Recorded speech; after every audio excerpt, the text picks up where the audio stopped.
સીતારામ બધાઈને વહેલી સવારના 8:30 પોણા 9 જેવું થઈ ગયું છે. નાસ્તા પાણી થઈ ગયા, ફ્રેશ થઈ ગયા અને ધૂપ દીવા તો હજી જ કરે એટલે મારે ચિંતા સવારમાં મારે નહીં કરવાના. સવારમાં ઉઠીને એને કરવાના શાસ્ત્ર પ્રમાણે જે આપણા ઘરની અંદર જે છે દેવી દેવતાઓને પહેલી જેને આપણે કહીએ ને કે દીપ પ્રાગટ્ય એ પુરુષોના હાથમાં અને સંધ્યા સમયનું સ્ત્રીઓના હાથમાં હોય તો એ ઉત્તમ કહેવાય. એટલે અમારે તો પહેલાં મારા સસરા કરતા 2 ટાઈમ. મારા સાસુ દૂધ દેવા ઓછા કરતા, એને કામમાં બહુ જીવ હતો. અમારે બાપુ વયા ગયા પછી હજી તે સંભાળ્યું છે. સવારે હજી જ કરે, સાંજે હું કરું અને બસ હાલે રૂટીન. સવારમાં આજે છે શનિવાર અને વિચાર્યું કે રોટલા કરી નાખું. આજે શનિવારે અડદની દાળ ખાઈએ તો વધારે સારું અને એના હું તમને હમણાં ફાયદા કહીશ. એ પહેલાં જે છે ને દાળ પલાળી દીધી છે મેં, પલાળી દીધી, રોટલા કરી લીધા, રોટલી કરી લીધી. હજી તો વાગ્યા છે 9 વાર 5 મિનિટની. અહીંયા અમારે આ ચાપલું છે ને ગરમા ગરમ રોટલી જો ચૂરી નાખી છે, નથી ખાવું એને, ઘી એકદમ નાખ્યું, ટેસ્ટથી પડી છે ને ભોજન પાસે જો સંતોષ એટલો કે એની કોઈ સીમા નહીં. અમારા ચાપલીને ઓલા હજી વરસાદ જેવું જરાક છાટુડિયા આવે છે આજે રાતના, તો આવ્યા નથી હજી ગલુડિયા, તો હું એની રાહ જોઈને બેઠી. રોટલી એના માટે છે, રોટલા અમારા માટે છે. રાહ જોઈને બેઠી કે મારા ગલુડિયા આવે તો પછી બીજું બધું કામ કરું, કારણ કે એને ચૂરમાં કરતા હોય ને તો કણકા કોકના કોક ઉડે રાખતા હોય ઘરની અંદર, પછી ફિનાઇલના પોતાને મારવા પડે એટલે એને ખવડાવી અને સવારે ખવડાવીને પછી પોતું કરું અને બપોર પછી જ્યારે એને ખવડાવું ને પછી જ પોતું કરું. ત્યાં સુધી ફિનાઇલના પોતા ન કરું, કણકા કોક રહી જાય ને, કીડિયું ને મકોડા ને આવું બધું. અત્યારે ચોમાસામાં તો હમણાં બહુ મચ્છર અમાર થયા છે. એટલી ચોખ્ખાઈ રાખીએ, દિવસની અંદર 2 વખત વારીએ, પોતા મારીએ, ફિનાઇલના પોતા મારીએ, તો એ ખબર નહીં ક્યાંથી મચ્છર આવતા હોય. ભેજવાળું વરસાદ આવતોય નથી અને આપણે એમ કહીએ ને કે કંઈ કરતો નથી. બીજે બધે બહુ વરસાદ છે. બેન કોક કમેન્ટ કરતા હતા કે અમારા સુરતમાં તો અનહદ વરસાદ છે. બધે કદાચ છે, પણ અમારા પોરબંદરની અંદર ગરમી ને બફારો કે એની કોઈ સીમા નહીં. મારા છોકરાને ફોન આવ્યો હતો ને એમ કે મમ્મી કચ્છમાં અમારી જરાય છાંટોય નથી. થોડોક થઈ જાય ને, માણસ સામું ન જોવે કંઈ નહીં. ગાયું પશુઓનો લીલાળા જેટલું ભગવાન કરી દે ને તો એ સારું, કારણ કે માણસ તો જે છે ને માગી ભીખીને ખાઈ લે. હમણાં હું ન્યૂઝ જોતી હતી થોડીક વાર પહેલાં, તો ઇન્સ્ટાગ્રામની અંદર, હવે એમાં તો 50% સાચું ખોટું હોય, પણ મને આઈડિયા નથી. હજી તો આજે જ હમણાં જ જોયા અને સાંજે મારા છોકરાને વિડીયો કોલ આવ્યો ને એ કહેતો હતો કે સ્પેનની અંદર 10,000 જેટલા બિનકાયદેસર લોકો ઘૂસી ગયા છે.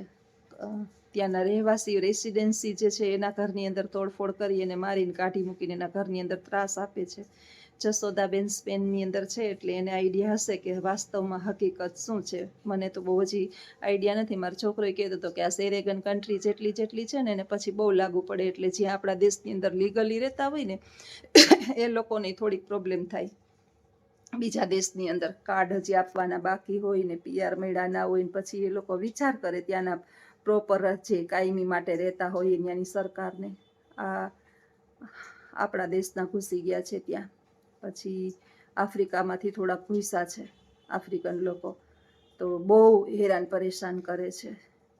સૃષ્ટિ આવું બધું જોઈએ અને ક્યારેક વિચાર આવે કે માણસને બીજા લોકોને હેરાન પરેશાન કરી આકડી બને જે છે એ કોઈ મારી અને મારા હાથમાંથી ઝાટી જાય તો મારો હાથમાં દુભાઈ, હું પહોંચ્યું નહીં, મને મારી નાખે એટલે મારો આત્મા તડફડતો હોય. એ તડફડેલા આત્માની સાથે આપણે કોઈનું કંઈ લઈ લઈએ તો એ જે લેનાર જે છે ને એ થોડીક વાર કદાચ એને સુખની પ્રાપ્તિ થાય, પણ પછી તો એને દુઃખ જ મળે. માણસ આ કેમ સમજતું નથી? ધર્મ બધા એમ કે અમારો ધર્મ મહાન, અમારો. તમને એક વાત કહું કે જે બધા ધર્મો જે છે ને એમાં કુરાને શરીફ જે છે ને મુસલમાનનું, એ તો બહુ પાક છે. આપણા ધર્મ મહાન જ છે. ભગવદ્ ગીતાની અંદર કહે છે કે જેવું કર્મ એવું ફળ, એ તો ચોખ્ખું સિદ્ધાંત છે. પણ કુરાને શરીફની અંદર એક છે કે પાક ધર્મ છે અને એ લોકો તો માથે કરજો હોય ને ત્યાં સુધી તો એ જાત્રા એની હજ કરવા જાય ને એ ન જઈ શકે. વિચારો, એને બહુ પવિત્ર ધર્મ છે, પણ ક્યાંક ને ક્યાંક આવારા તત્વો જે છે એ આ ધર્મને સમજતા નથી અને એની વિરુદ્ધ કૃત્ય કરે છે. 5 પાંડવો અને 100 કૌરવો દીક્ષા લેતા હતા ને જ્યારે ગુરુકુળની અંદર જ્ઞાન લેતા હતા ને ત્યારે ગુરુ દ્રોણાચાર્યએ સત્યમ વદ ધર્મ આચરમ, સત્ય બોલવું અને ધર્મનું આચરણ કરવું એવો કંઠસ્થ કરવા માટેનો એક શ્લોક આપ્યો હતો વિદ્યાર્થીઓને. બધાએ તરત શ્લોક કંઠસ્થ કરી લીધો અને બીજે દિવસે ગુરુએ પૂછ્યું કોને કંઠસ્થ થઈ ગયો ને એનો ભાવાર્થ ખબર પડી ગઈ એટલે બધાએ આંગળી ઊંચી કરી. અર્જુનને તો ત્યારે સજામાં હતો એટલે એ તો હતો નહીં. મહાભારત હમણાં ચાલુ થયું નવું એટલે સ્ટાર પેલામાં આવે છે 5 જે જેઠાલાલની સિરિયલ આવે ને એની અંદર આવે છે 8:30 પછી 9 વાગે. બહુ સરસ, બાળકોને જોયા જેવું છે. તો યુધિષ્ઠિરે હાથ ઊંચો ન કર્યો, 103 કર્યો, યુધિષ્ઠિરે ન કર્યો એટલે યુધિષ્ઠિર સૌથી મોટો. એણે પૂછ્યું ગુરુ દ્રોણાચાર્ય કે તને કેમ ન સમજાણું? સાવ સરળ અર્થ છે. દ્રોણાચાર્ય તો બહુ મહાન હતા એટલે કીધું કે એ તો ખબર છે કે સત્ય બોલવું અને ધર્મનું આચરણ કરવું, પરંતુ હકીકતમાં જીવનમાં કઈ રીતે ઉતારવું ને હું સમજી શકતો નથી. એટલે જ્યાં સુધી ના સમજાય ત્યાં સુધી હું કેમ કહું કે સત્ય બોલવું. સત્ય ને ધર્મની સાથે જોડવાનું છે ને સમાજમાંથી જોડાય. કોઈ માણસ જો પછી એને ભિક્ષા માગવા મોકલે છે. કાલના એપિસોડમાં આવ્યું હતું કે કોઈ માણસ જે છે એ યુધિષ્ઠિર ભિક્ષા માગવા જાય છે તો એકના માજી જે છે ને એ ખાલી વાસણ લઈને એવા કંઈ નથી એમ કરીને એની જોડીમાં ઊંધું વાળ્યું.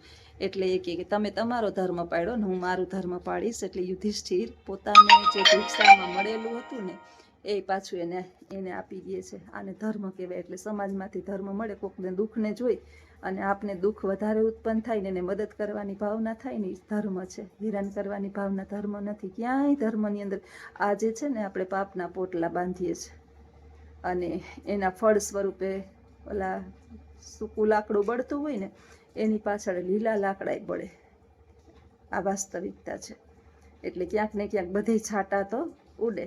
તો આ છાંટા જે છે એ ના ઉડે એના માટે થઈ અને આપણા બાળકોને જે છે ને નાના હોય ને ત્યારથી સત્ય અને ધર્મનું આચરણ આનો બોધપાઠ ખરેખર આપણે કરાવવો જોઈએ. હરામનું કોઈ દિવસ કોઈને પૈચું નથી ને પચવાનુંય નથી. યુધિષ્ઠિરના હાથમાં રાજ આવી ગયું તો ભોગવી શકો. છેલ્લે એના જ હાથમાં રાજ આવી ગયું હતું. જોકે હરામનું નહોતું પરંતુ હતું તો ભાઈનું ને. એને ભાઈને આખા કૌરવ સેનાને છેલ્લે અંત થયો. બધા મરી ગયા, ગુરુ ભીષ્મ ટોટલી. પણ છેલ્લે એ સત્યનું હતું. પોતે પોતાના હકનું માટે લડાઈ કરી હતી તોય ન ભોગવી શકા. જુઓ એટલે બાધી મારી જટી કૂટી અને કોઈ માણસ સુખી રહી શકતું નથી. એક જીવાત્મા હોય, બકરી આપણે કહીએ ને કે બકરાને મારવા ઉપર નિષેધ, કેમ સિંહને નથી મારતા? બકરાને જ્યારે મારીએ ને ત્યારે એને આત્મા ફળફળતો હોય. એ ખાઈએ ત્યારે કદાચ ખાતા હશે ને એનો ટેસ્ટ આવતો હશે, પણ જે બકરાની આત્મા ફફડતી હોય ને એવા જ આપણે ફફડીએ.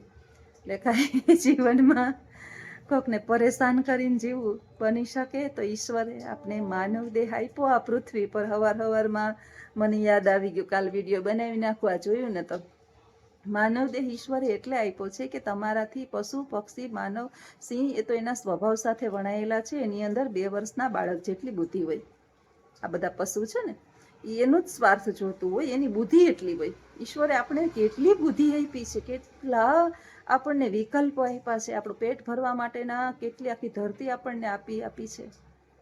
આપણે એ નથી કરવું અને ઝાંટી લેવું છે કોકનું, સીધું લઈ લેવું છે. મહેનત કર્યા વિના તો મળે ને એ કોઈ દિવસ આપણે પામી શકીએ નહીં. આ અસુરી લક્ષ્મી કહેવાય. અસુરી લક્ષ્મી કોઈને પચે નહીં. થોડાક સમય મજા આવે પરંતુ પછી એ ધનોત્પનોત આપણું કાઢી નાખે એ વાસ્તવિકતા છે. એટલે આજનો વિડીયો આ માટે છે કે બને તો નેકી કરી અને દરિયામાં નાખવી. કે નેકી કરો દરિયા મેં ડાલ.